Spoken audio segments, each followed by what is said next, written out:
The Bessonovs family survived the pandemic and quarantine crisis, if with losses, then not with critical ones. They stayed at home and adapted. They fought with each other, but tried to put out conflicts. Vika went to the office rarely and irregularly, because the nature of her work did not allow for a remote format. Mikhail's situation was different. His boss immediately sensed the wave and immediately rushed to transfer all the work to remote work. Of course, revenues fell at first. Not all the customers were able to survive in the new conditions, but they slowly began to recover, and soon, when the quarantine was over, the office completely switched to remote work, and now the figures were close to their previous level. Vika started going to work again. Her firm gradually shoveled out and started a full open office operation, with full-time hours, come and go, lunch breaks, and so on. However, it was still a long way from the financial level they had before the quarantine, and all the supplies and savings were spent. At an emergency family council, a strategic decision was made to pool living quarters with Anna Alexeyevna, Vika's mother. Misha's parents lived in the village, far from town, and the lonely Anna Alexeyevna had her own one-room apartment on the other side of town, which by default was later assigned to Bessonovs' daughter Dasha. But she just turned 14, and 5 years before the apartment issue will not stand before her. Money is very needed now to survive the period of formation, and then they will go back to the previous level and save up for her daughter's new apartment. So it was decided to sell my mother's apartment and take it to hers. Fortunately, there was enough room in their 3-room apartment. Anna Alexeyevna also did not mind. One was bored, and her health began to fluctuate, if anything, Vika until it reached. Therefore, the operation was carried out firmly and rapidly, and a month later her favorite mother, mother-in-law, and grandmother settled in the apartment of Bessonovs. "Well, Mom, now we will all live together." The head of the family addressed his mother-in-law at a dinner. "Here is your room. Make yourself comfortable. If you need to buy some furniture, say so. We will do everything. We, if anything, are used to doing the housework ourselves. If you want to help in any way, please. If not, we will not be offended." Vika now goes to work, and Daria is at school in the morning, but they can always cook and clean in the evening. "And you, son, are you at work in the daytime too?" my mother-in-law asked meekly. "No, Mom." "Well, yes, I am at work, but my work is remote, not leaving home. Computer, laptop, phone. I'm kind of in the apartment, but I'm kind of out. When there are important negotiations, I am completely absent, and when it is more or less quiet, I may go to the bathroom or have a snack." "Well, that's the job." "I understand." My mother-in-law shook her head. "The crisis, the consequences of this pandemic, damn it. When are you going to find a normal job?" "This is a normal job, Granny," laughed Dasha. "He has a regular job. He's not going to look for anything." "What do you mean, he's not going to?"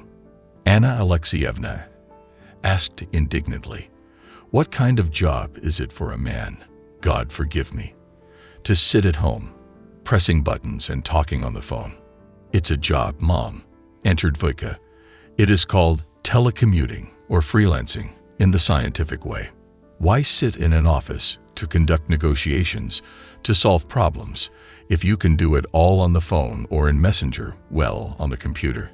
It's modern technology. I still do not understand." Anna Alexeyevna sighed. "You, Vika, go to work in the morning, go home in the evening. On weekends you stay at home too, or go somewhere to rest." "But does Misha stay at home during this time?" "He does not sit, Mom," said Vika, a little irritated. "He works. It's a strange job," sighed the old woman implacably. "I do not understand it."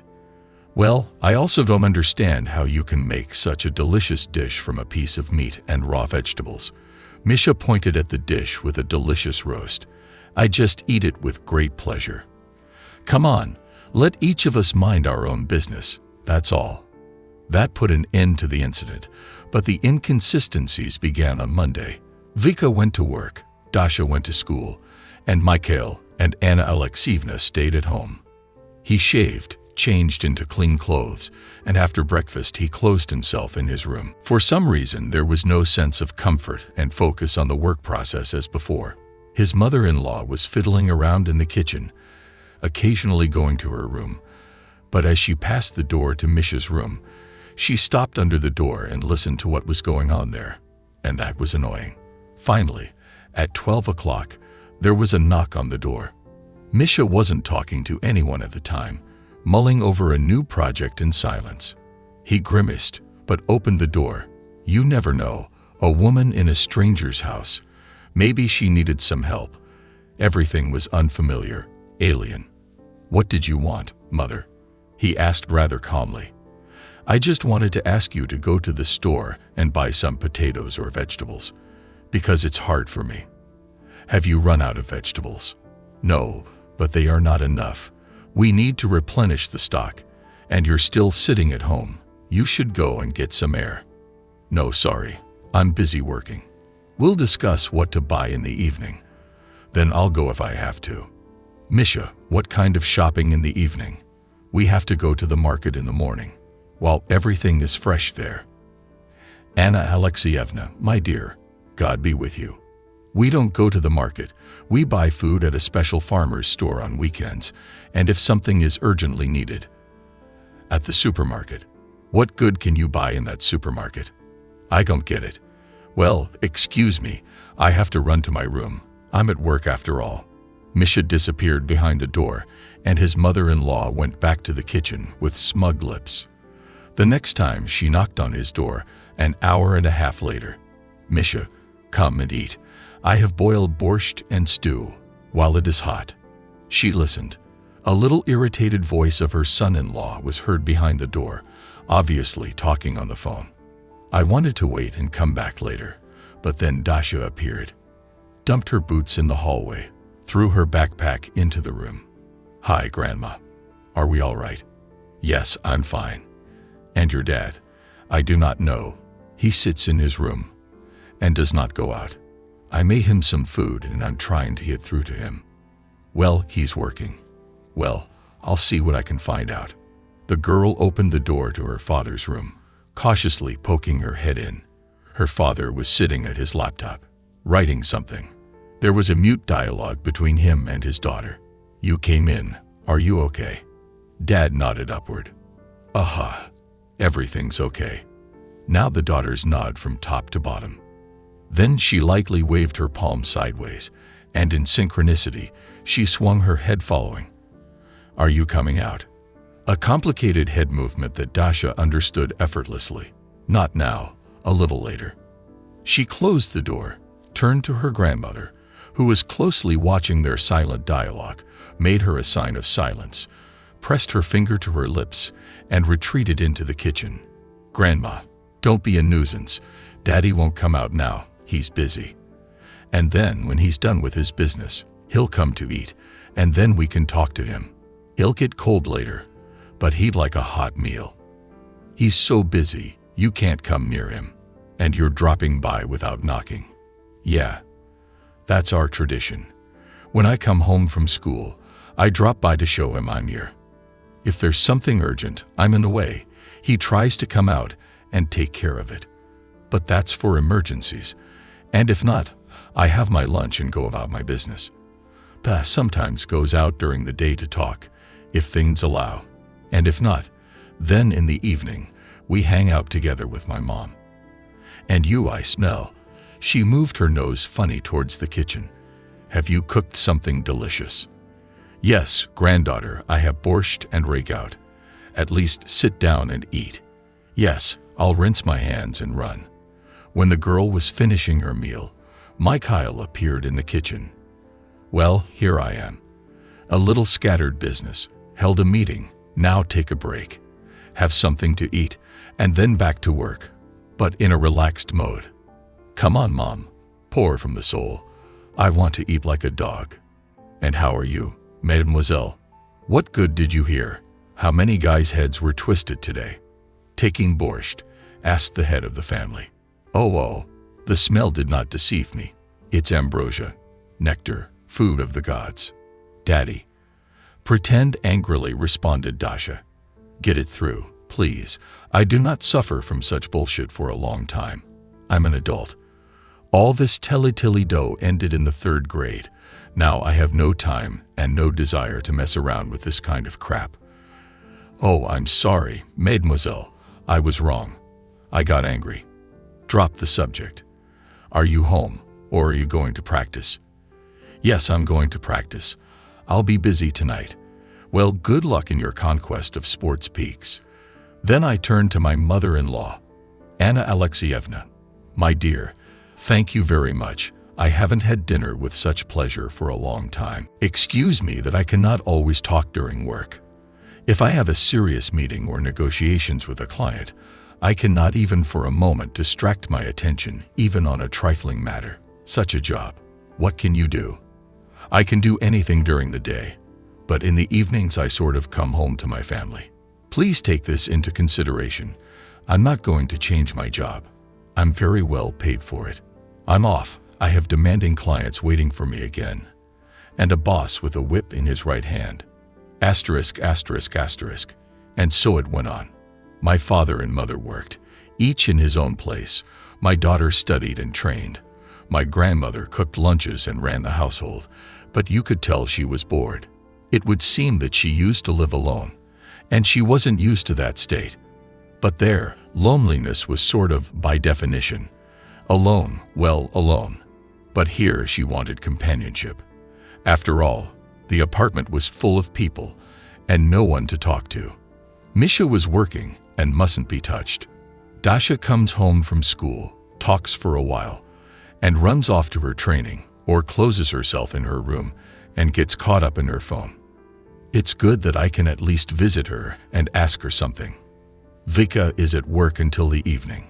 She comes in tired, preoccupied with business, not particularly inclined to have a heart-to-heart talk. At best, she manages to get everyone together for dinner and try to establish communication. But that does not happen very often. One day they got together to discuss the problem. They sent the grandmother to a literary soiree to talk to smart people, to listen to young poets. In her youth, as it turned out, she herself wrote poetry to distract from borscht and cutlets. What shall we do? Mom misses me. It is bad for her without communication. Troubled conversation started Vika. Like a family, and like everyone by himself. We are modern people, used to solitude, and my mother, a person of old school, does not understand it. Honey, have you ever thought about accustoming Mom to the internet, to some classmates? Came up with the head of the family. There and the communication and clubs of interest. I tried it, responded Dasha. I opened it on my phone, showed it to her. I said, Baba, let's sign you up. You will communicate with your girlfriends, discuss recipes, talk about life. Well, how is she? Encouraged Vika. Well, she didn't. The girl shrugged her shoulders. At first seemed interested, but then put it aside. It's so boring there, like grandmothers at the porch. Just talk about borscht, cats, flowers, dacha. Not interesting. Speaking of dacha, let's buy her a dacha, a small one, to keep her busy. She has a job, every day in the kitchen. Sighed Mom Vika. She does not need a job. She needs communication. Well, in my opinion, the most important is to communicate on the dachas. Seedlings, humus, crops, pests. Pa, you do not get into the subject. It is not that kind of communication. What kind of communication? I do not quite understand it yet, admitted Dash. But I have some ideas. Let me think about it, and then we'll get together again and discuss it. That's all settled for now, especially since Anna Alexeyevna returned, fresh, a little excited, full of impressions. Obviously, she liked such a pastime. The daily routine began to whirl again. Misha still almost never left his room during the day. Vika disappeared into her office. Dasha came home from school, but on days when there was no practice, she tried to spend it with her grandmother. They were sequestered in their room, whispering about something, but they did not give away their secrets to anyone. Anna Alexeyevna began to complain less about loneliness. Everyone breathed a sigh of relief, but did not interfere. It got better, and so on. One ordinary weekday evening, when everyone gathered for an ordinary dinner, Dasha stood up and solemnly announced, "Grandma, and I want to show you something." "Pa, bring please here laptop with a normal screen that all saw." When Daddy Misha complied with the request, she rummaged a little in the settings and brought up a picture on the screen. The cover of the book, which was drawn flowers, branches with leaves, birds. In the middle was an ornate inscription, Anna Malinovskaya. Poems. How's that, mother-in-law? Misha stretched out puzzled. You're also a poet. I mean, poetess. What a twist.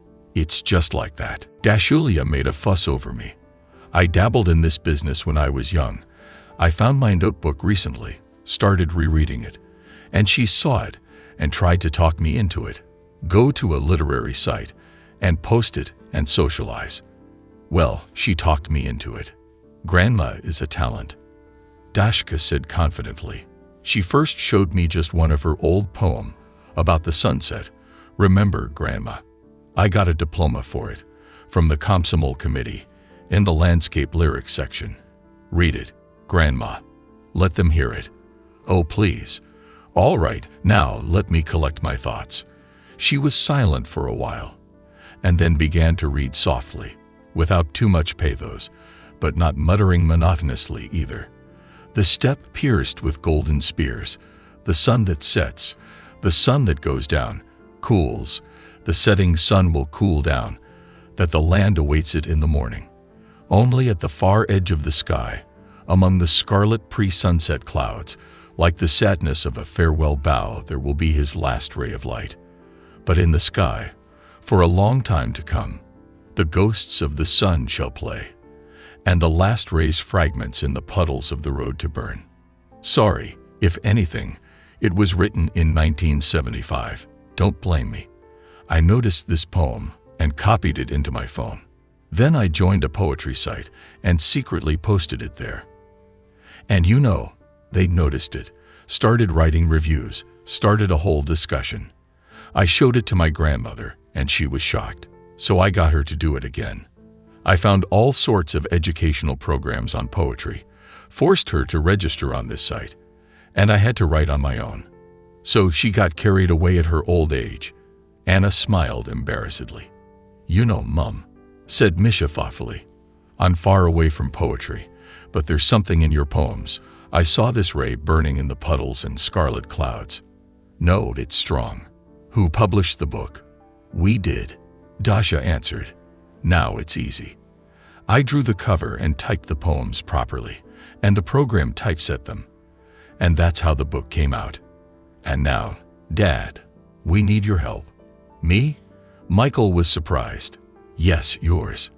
The publisher compiled a book, put it in electronic form. Now we have to promote it in the networks, order the circulation, print it, autograph it, and distribute it. No, honey, waved his hands Michael. You do it yourself. I do not have time. Pa, you don't understand.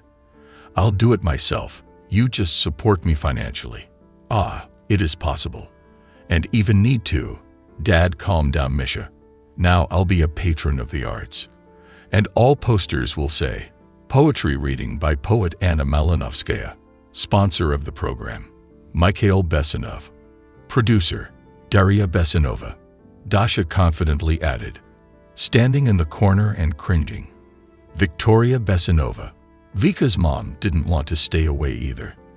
And they all laughed with relief at such a favorable solution to the problem.